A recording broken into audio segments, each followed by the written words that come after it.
Brilliance Audio.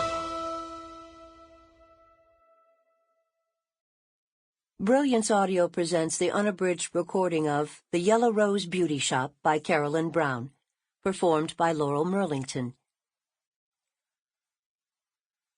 To my editor, Kelly Martin, it's been said that people come into your path for a reason, a season, or a lifetime. I'm hoping you were in my path for all three. Chapter 1. If Nancy Baxter had known that she was turning loose a major shitstorm, she would never have put Stella's name on the prayer list down at the church in Cadillac, Texas. But she hadn't had the benefit of hindsight that hot southern night, and she really did want Stella to get married. So when Heather, the president of the Prayer Angels, asked if anyone wanted to add a name to the list, Nancy had spoken right up and said, "Pray for my daughter. She needs a husband." The angels took their spirituality seriously, so the praying began in earnest, and before they were done, God had been petitioned by a dozen women to send a husband to Cadillac and to earmark him special for Stella Baxter.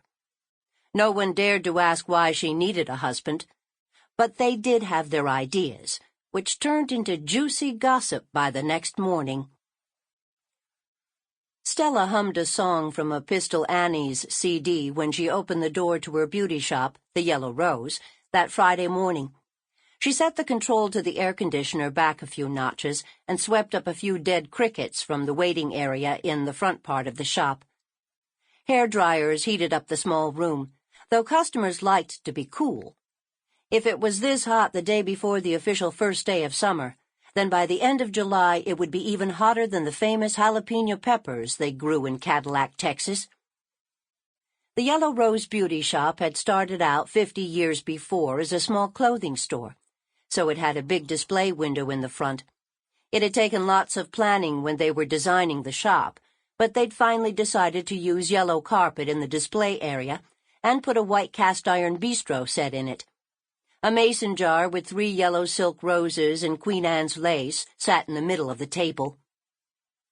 They'd left a wide expanse of floor open from the front to the 3 styling stations at the back. Covered in light brown tile that shone like glass, it was easy to clean. A soft leather sofa, the color of freshly churned butter on one side with a coffee table in front of it, took up space on one wall, and a glass-top table with 4 chairs around it was across the area on the other wall. Hairstyling magazines were scattered on both tables. Stella stopped long enough to arrange them before she went on back to her station. To the right of the styling station... Sample complete. Ready to continue?